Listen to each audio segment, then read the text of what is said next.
Pemirsa, keberadaan Ibu Kota Nusantara di Kalimantan Timur memberikan dampak positif bagi daerah-daerah di sekitarnya sebagai wilayah penyangga. Salah satu Kabupaten Kota Baru, Kalimantan Selatan yang tengah fokus mengembangkan potensi ekonomi dari sektor pariwisata.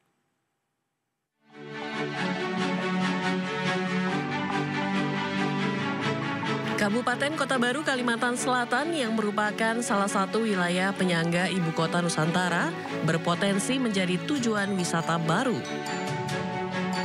Sektor pariwisata menjadi isu sentral pemerintahan Kota Baru untuk mewujudkan masyarakat yang mandiri dan sejahtera. Untuk mewujudkannya, pemerintah Kabupaten Kota Baru terus berbenah dan menyiapkan diri untuk menjadi salah satu destinasi wisata bagi wisatawan domestik dan mancanegara. Dengan cakupan wilayah sekitar 9.442,46 km persegi atau lebih dari seperempat luas Provinsi Kalimantan Selatan, secara geografis, Kota Baru kaya akan potensi wisata. Terdiri dari 154 pulau yang tersebar di 22 kecamatan, 198 desa, dan 4 kelurahan. Puluhan destinasi di Kota Baru bersiap bertransformasi menjadi destinasi wisata bertaraf internasional. Dengan banyaknya pilihan destinasi wisata di Kota Baru, diharapkan dapat menarik wisatawan lokal, nasional, bahkan mancanegara. Guna mendukung sumber ekonomi dari sektor pariwisata, pemerintah Kabupaten Kota Baru mulai melengkapi objek wisata dengan menyiapkan infrastruktur pendukung lainnya yang lebih representatif, seperti pembangunan masjid di atas kapal, serta panggung siring laut. Pembangunan infrastruktur merupakan salah satu kunci keberhasilan dalam menjadikan Kota Baru sebagai destinasi wisata berskala nasional maupun menuju internasional, sekaligus sebagai sarana untuk mendorong percepatan pertumbuhan ekonomi daerah.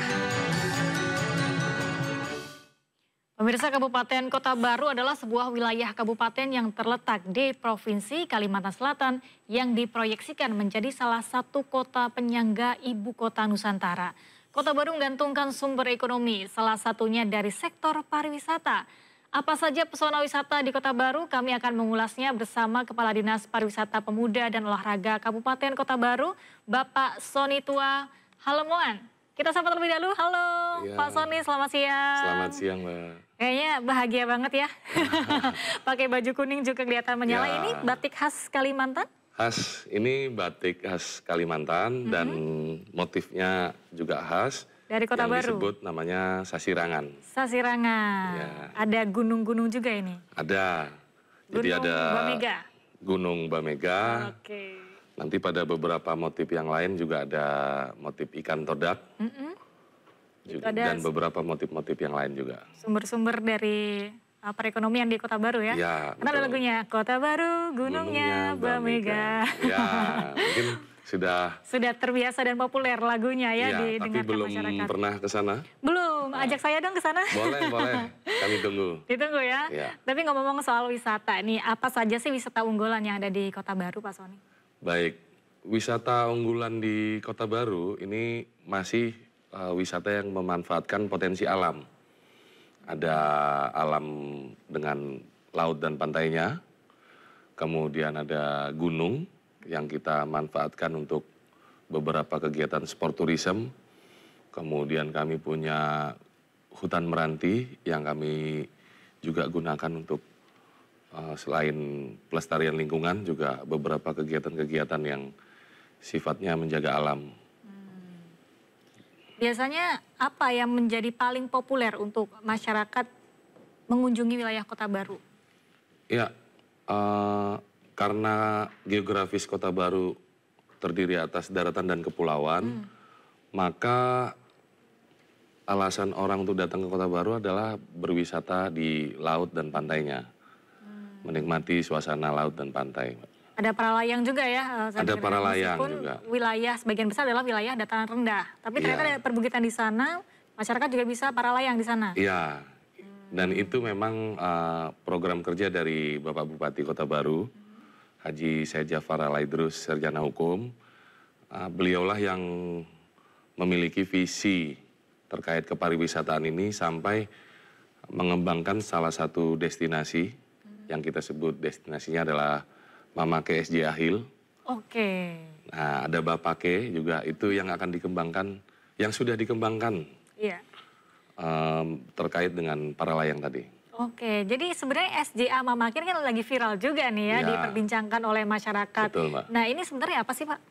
Iya, itu adalah sebuah bukit yang didukung dengan teman-teman para layang bilang didukung dengan udara dan suhu yang sesuai untuk kegiatan para layang.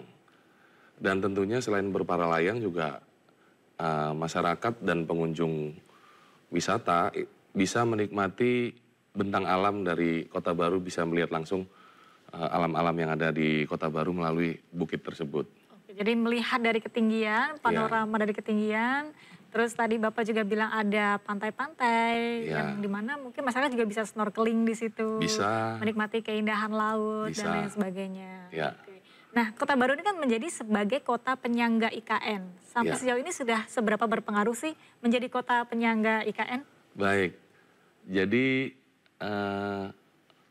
dengan hadirnya IKN di Kalimantan, kembali lagi Bapak Bupati kita selalu berpesan bahwa kita harus ambil bagian, kita harus turut serta untuk menjadi bagian dari pembangunan IKN ini. Bagaimana caranya? Kami terus berbenah untuk menyediakan beberapa sarana prasarana yang mendukung ke arah sana. Dan untuk menuju IKN itu melintasi kabupaten kami yang ada di daratan, dan jalannya sudah bagus, sarana prasarana sudah mendukung, dan kami akan berbenah khususnya saya di sektor pariwisatanya. Oke, jadi sektor pariwisata ini sedang digalakkan ya. Ya. Tapi seberapa berpengaruh dari sektor pariwisata ini menyumbang PAD mungkin atau juga mungkin membuka lapangan pekerja dari masyarakat di sekitar kawasan Kota Baru? Sungguh luar biasa, Mbak. Jadi baik kalau kita bicara PDRB, produk domestik regional bruto, itu ada sektor perdagangan dan jasa yang tumbuh, kemudian sektor transportasi, kami punya bandara, kami punya pelabuhan, kami punya beberapa terminal. Jadi transportasi darat dari travel, dari bis itu meningkat. Kemudian dari bandara juga demikian, flight ada terus.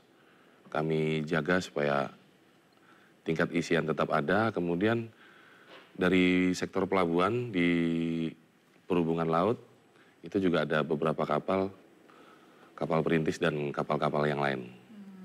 Artinya perkembangan pariwisata di Kota Baru juga sudah semakin meningkat dan membuka banyak lapangan kerja untuk masyarakat sekitar sendiri ya Pak ya? Ya, dan masih kita perhatikan juga ada juga beberapa guest house dan hotel baru yang mulai tumbuh dan memberikan layanan penginapan kepada pengunjung. Kalau Pak Sony sendiri sebenarnya suka gunung atau pantai nih Pak? Nah, suka keduanya. Suka keduanya ya? Susah kalau disuruh milih. Susah kalau disuruh milih. Dan keduanya ada di Kota Baru. Iya, konon kan kalau mau cari inspirasi bisa ke gunung. Oke. Ya kan kalau ingin menuangkan ide-ide bisa ke laut. Oke, jadi silakan Bisa. datang ke Kota Baru gitu ya, Ya. untuk misalnya cari inspirasi, Betul. menuangkan ide-ide bisa ke pantai Iya. gitu. Mungkin bisa disebut Pak Sony objek-objek pariwisata apa yang sekarang menjadi andalan di Oke. Kota Baru?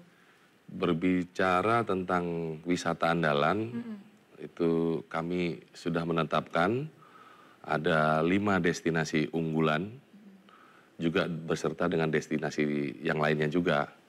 Yang pertama adalah kawasan wisata Siring Laut. Kawasan wisata Siring Laut ini adalah wajah dari Kabupaten Kota Baru. Berada di pusat kota, dilengkapi dengan beberapa fasilitas. Saat ini kami sudah menggunakan panggung apung Manjulang, jadi sebuah panggung yang berada di atas laut untuk menampilkan beberapa pertunjukan. Kemudian satu-satunya di Indonesia, Masjid Kapal Pesiar. Oh, Masjid Kapal Pesiar. Ya, kalau Masjid Apung sudah banyak ya Mbak. tapi Masjid Kapal Pesiar hanya ada di Kota Baru. Ya, langsung didesain dan dikawal langsung bentuk-bentuknya oleh Bapak Bupati Kota Baru. Beliau sendiri yang merancang bagaimana bangunan itu nanti bisa bermanfaat. Jadi orang ketika di kawasan wisata Siring Laut mau beribadah, sudah ada Masjid Kapal Pesiar sambil menikmati alam. Kemudian juga di kawasan wisata Siring Laut, kami punya air mancur menari. Satu-satunya di Indonesia mungkin, karena air mancur menari. Karena bahannya dari air laut. Oh, langsung dari air laut. Air laut kita mancurkan kembali dan menari. Show-nya setiap malam minggu untuk menghibur masyarakat Kota Baru maupun pengunjung dari luar. Bahagia kayaknya Pak, masyarakat Kota Baru banyak hiburan di sana. Pasti betah lah. Okay. Itu satu. Kemudian tadi ada Pantai Gedambaan. Destinasi unggulan kedua itu sebuah pantai. Kemudian dilengkapi dengan cottage-cottage yang ada di situ. Dilengkapi dengan beberapa wahana permainan untuk menghibur pengunjung juga. Yang ketiga ada Mamake Es Jahil dan Bapake. Itu selain menikmati panorama Kota Baru dari atas, juga ada dalam setahun ada eksibisi para layang, kemudian ada kejuaraan internasional para layang yang mana Kota Baru tahun ini jadi tuan rumah seri 3. Internasional para layang akurasi championship. Amin. Semoga lancar ya Pak. Ya, kemudian yang keempat kami punya hutan meranti putih. Satu-satunya sekalsel tapi. Sekalsel. Mungkin di tempat lain ada, saya kurang tahu ya. Tapi untuk bicara hutan meranti putih, itu hanya ada di Kota Baru. Kemudian yang terakhir, Teluk Tamiang. Teluk Tamiang. Ya, itu juga di sana. Ada juga sebenarnya Gua Lowo, itu juga kita masukkan. Jadi di Gua Lowo itu ketika kita mau berwisata terkait dengan gua. Ada beberapa gua yang di Kota Baru yang saat ini sudah bisa dijadikan tempat wisata adalah wisata Gua Lowo. Lengkap nih dari ketinggian, kemudian pantai-pantai Teluk, ada gua juga. Ada, nah, semua ada di Kota Baru. Semuanya di Kota Baru. Katanya silakan. Ada destinasi menarik lagi yang menjadi daya tarik adalah event-event pariwisata. Event. Jangan dijawab dulu, kita tahan dulu. Baik, pemirsa, kami akan kembali lagi event-event apa saja yang dilaksanakan di Kota Baru. Usai jeda yang berikut ini tetaplah di Sindo Siang. Terima kasih pemirsa, Anda masih menyaksikan Sindo Siang dan kami akan lanjutkan perbincangan kembali mengenai pesona wisata di Kota Baru bersama Kepala Dinas Pariwisata Pemuda dan Olahraga Kabupaten Kota Baru, Bapak Sony Tua Halemuan. Pak Sony, kita lanjut ngobrol lagi. Tadi menceritakan tentang atraksi wisata di Kota Baru. Bukan hanya dataran tinggi, ada perbukitan, dataran rendah, ada pantai dan teluk, ada goa juga. Tapi sebenarnya atraksi yang terbaru adalah event-event pariwisata. Nah, boleh dijelaskan Mbak, apa event-event pariwisata yang dilaksanakan di Kota Baru nih? Ya, baik Mbak Galuh ya. Kabupaten Kota Baru dalam 1 tahun ini sudah meluncurkan kalender of event. Kalender wisata dalam 1 tahun kita punya 27 event. Wow. Ya. Berarti sebulan bisa lebih dari 1 kali. Iya. Jadi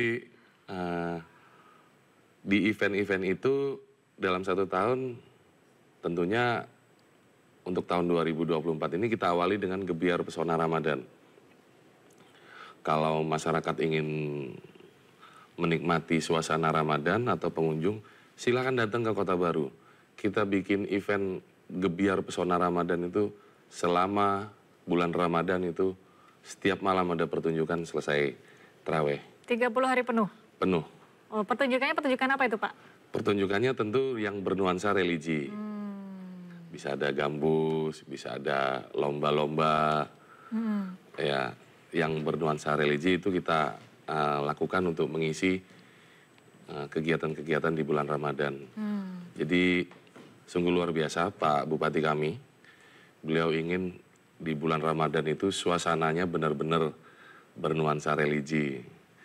Ya, seperti yang kita ketahui kan umumnya di daerah-daerah ini setelah taraweh mungkin ada kegiatan konvoy atau jalan ke sana kemari. Nah, program Pak Bupati adalah mengisinya dengan kegiatan-kegiatan yang bermanfaat. Itu awal dari tahun 2024 ketika melaksanakan 27 event. Ada beberapa event lain seperti fashion, kuliner, festival fashion, terus ada juga Hari Jadi Kota Baru. Bulan apa itu Pak Hari Jadi? Hari Jadi Kota Baru ini tanggal 1 Juni. 1 Juni. Setiap tahunnya. Jadi di Hari Jadi itu tentu kita laksanakan hal-hal yang sifatnya bernuansa lokal, kemudian harus semeriah mungkin. Karena Hari Jadi itu milik rakyat.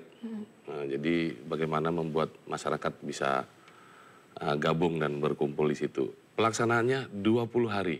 Wow, Ya. berturut-turut ya? Iya. Ramai terus tuh. 10 hari sebelum tanggal 1, 10 hari sesudah tanggal 1.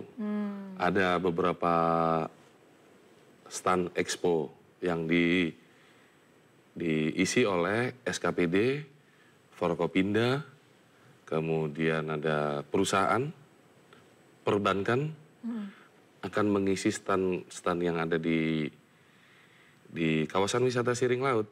Stand-stand itu nanti selama 20 hari akan menyajikan baik itu hasil UMKM, produk-produk yang telah diluncurkan oleh masing-masing dinas. Nah, itu mereka akan menampilkannya di sana dan masyarakat bisa lihat. Sebagian juga bisa melihat karya-karya pembangunan dari dinas-dinas yang sudah dilakukan di sebelumnya. Ya, artinya event-event pariwisata itu menjadi atraksi dari Kota Baru di samping atraksi-atraksi yang natural atau yang memang wisata-wisata alam yang ada di Kota Baru. Nah, kalau kita ngomongin soal infrastruktur dan juga SDM ini bagaimana tantangan yang dihadapi oleh Dinas Pariwisata sendiri khususnya? Ya, berbicara infrastruktur, memang kembali lagi bahwa pemerintah Kabupaten Kota Baru melalui Bapak Bupati sudah menggarap beberapa hal, termasuk perpanjangan bandara kami, runway-nya, kemudian proses pembangunan jembatan Pulau Kalimantan dengan Pulau Laut juga terus digarap beliau. Kemudian beberapa dermaga yang sebagai penghubung laut juga digarap oleh beliau, dan jalan penghubung antar kecamatan juga terus diselesaikan beliau. Jadi bicara infrastruktur, semuanya itu sudah dilakukan. Memang saat ini ada beberapa yang proses, ada beberapa juga yang sudah selesai. Kemudian yang SDM, berbicara tentang pariwisata, kami punya GCRAP, Gerakan Ekonomi Kreatif. Di EKRAP itu ada 17 subsektor, itu semuanya sudah ada personil-personilnya, dan rutin kami melakukan beberapa kegiatan workshop, bimbingan teknis, dan beberapa pelatihan-pelatihan. Nah, yang terbaru, tadi Mbak Galuh bilang kain ini, batik ini, teman-teman juga sudah bikin ekoprint ya. Jadi yang pakai daun ya, pakai daun itu juga ngikut juga. Terus di kulinernya kami juga mengembangkan produk lokal ikan asap. Kemarin pada Hari Jadi Provinsi, teman-teman juara 1 ketika menampilkan ikan asap. Wih, selamat Pak. Ya, terima kasih Mbak Galuh. Semoga semakin terus berprestasi. Ya. SDM, tentunya kesiapan juga SDM masyarakat di sana untuk menerima wisatawan. Mungkin juga wisatawan mancanegara dari sisi kemampuan berbahasa Inggris dan lain sebagainya. Persiapannya mungkin seperti apa Pak? Oke, jadi persiapan SDM, saya sudah menyampaikan beberapa kali, baik dalam beberapa forum maupun sambutan-sambutan, bahwa dalam mengembangkan pariwisata ini kita harus punya sabta pesona ya Mbak. Sabta pesona itu kunci bahwa kita mau jadi tempat wisata. Aman, tertib, bersih, ramah, senyum, dan kenangan yang terakhir. Ada 7 sabta pesona. Kenangan inilah yang kami terus bangun.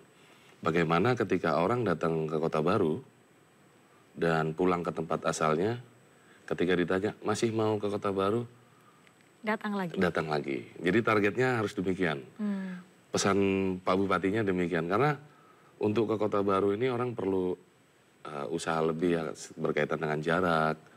Tapi bagaimana menciptakan sabta pesona yang membuat pengunjung setelah datang, pulang dan Kembali ingin lagi, berkunjung kembali. Karena memiliki kenangan itu tadi. Ya, itu kami lakukan beberapa ke pelaku wisata, terus teman-teman ekonomi kreatif, juga terus membangun itu supaya siap menjadi tempat wisata. Ya. Dan Pak Bupati minta khususnya fokus di kebersihan. Kebersihan juga dong pasti. Kebersihan. Kalau bersih kita juga segan. Ya, syarat tempat wisata itu bersih.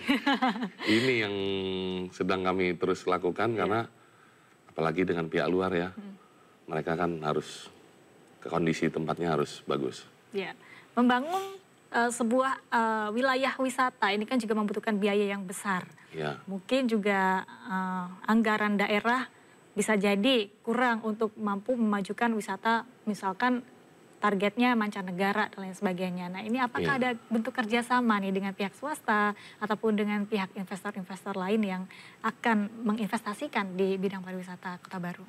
ya, berbicara kerjasama dengan pihak lain, kami sudah melakukan beberapa kerjasama.